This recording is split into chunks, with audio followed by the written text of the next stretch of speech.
أنا بنت وحيدة عندي 22 سنة. أنا في مصيبة مش عارفة أعمل إيه ولا أقول لمين. هتجنن ومش لاقية حل. ماما بتخون بابا وشفتها. أنا قرفانة منها ومن بابا كمان، هو السبب.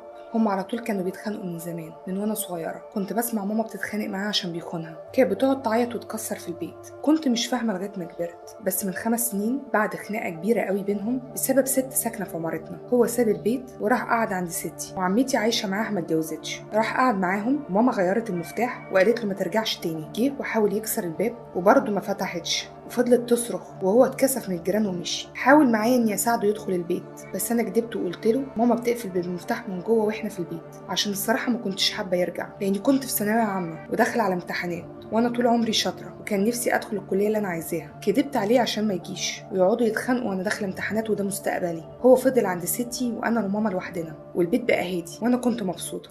كده كده هو ما كانش فيه كلام ما بيني وما بينه خالص، ما كانش زي كل الابهات، او يمكن كل الابهات كده، ما اعرفش. ما كنتش بحس انه بيحبني، وكان عايز ماما تخلف تاني، يمكن كان عايز ولد، بس ماما عكسه وبتحبني كويسه دايما معايا. بس انا دلوقتي ما بقتش احبها، او مش عارفه احبها زي الاول. من سنه كده او يمكن اكتر، حاجه بسيطه، بقت تروح للكوافير لوحدها وتجيب لبس جديد. كانت بتجيب لي الصراحه، بس كانت بتجيب لنفسها حاجات عمري ما شفتها بتجيبها. وبقت على طول ماسكه التليفون ومش بتسيبه من ايديها ابدا. من اسبوعين قبل رمضان بكام يوم كنت طالعه رحله مع اصحابي من الجامعه، والمفروض هنقضي اليوم كله في الفيوم ونرجع اخر النهار. نزلت بدري الصبح وركبنا الاتوبيس، وللاسف الاتوبيس عطل قبل ما يخرج حتى من القاهره. وقفنا كتير لغايه ما حد يجي يصلحه، بس المشكله الظاهر كانت كبيره. الشركه بتاعت الاتوبيس قالت هتبعت لنا اتوبيس تاني، لكن احنا قررنا ان احنا نرجع لان راح علينا كام ساعه، وقلنا ناجلها الاسبوع اللي وراه. ولما رجعت البيت جيت افتح الباب لقيته مقفول من جوه ومش بيفتح. خبطت كتير وماما ردت قالت لي حاضر، وما فتحتش، واتاخرت لغايه ما فتحت.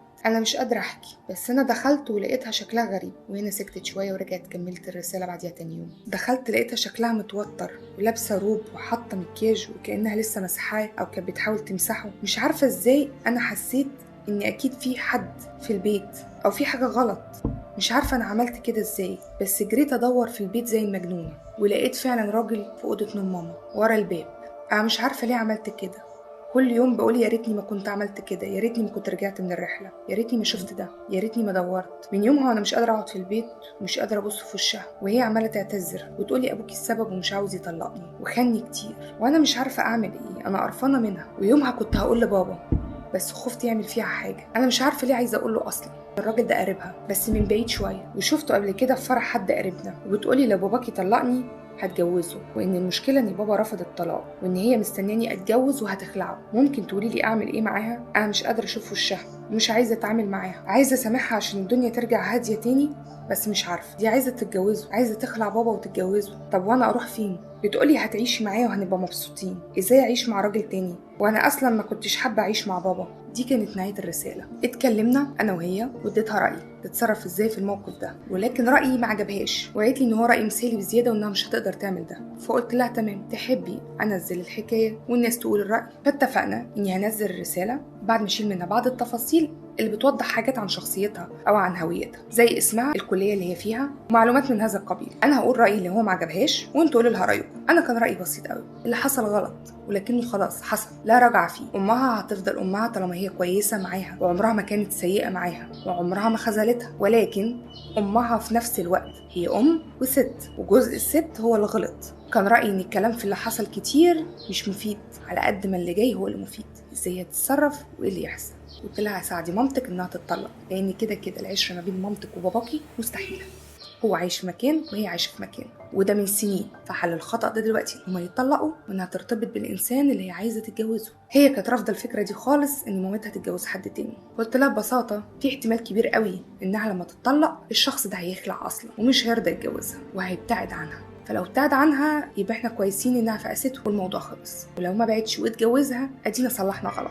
قالت لي طب وانا اعيش ازاي مع راجل غريب؟ قلت لها انت ببساطه من حقك تطلبي من والدتك ان يكون ليها بيت منفصل مع الراجل ده. هي رافضه تماما فكره ان مامتها ترتبط او تتجوز الراجل ده. طب ايه الحل اللي عندها؟ هي عايزه تهددها وتقول لها لو ما سابتهوش هتقول لباباها، تفضل طول الوقت ماسكه عليها الموضوع ده كذله عشان ده ما يحصلش تاني. طبعا انا فهمتها ان ده مش هيحصل، وان العلاقه ما بينهم كده هتسوء، مش هتبقى علاقه ام ببنتها، هتبقى علاقه ولا علاقه الضراير اللي مسكين على بعض مصيبه. وان كده العلاقه ما بينهم عمرها ما ترجع زي الاول، وانها صعب تحجم مامتها انها ما تعملش كده، وبالعكس هي بتدفع مامتها للغلط اكتر. اختيار والدتها انها يكون ليها شريك حياه مختلف ده حقها، غلطها ان عملت ده في الدرة وبالغلط وخانت، والخيانه ملهاش مبرر نهائي، ولا حتى ان جوزها خان. خيانتها لجوزها مش مبرر، ولكن الغلط وقع خلاص، احنا بنصلح مش بنعقد. لكن هي رافضه فكره وجود راجل او ان امها تتجوز حتى ولو هياخد لها بيت منفصل، وشايفه ان التهديد بفتش سرها هو اسلم حل هيخلي مامتها ما تعملش كده تاني، وانا شايفه ان ده ابعد حل يخلي البيت ده هادي من تاني. في انتظار ارائكم، وعندي سؤال حابه اساله للناس اللي هتكتب ارائها: هل من حق الاولاد يتحكموا ان ابوهم او امهم ما يرتبطوش تاني، وخصوصا الام، عشان التحكم في العاده بيبقى على الام؟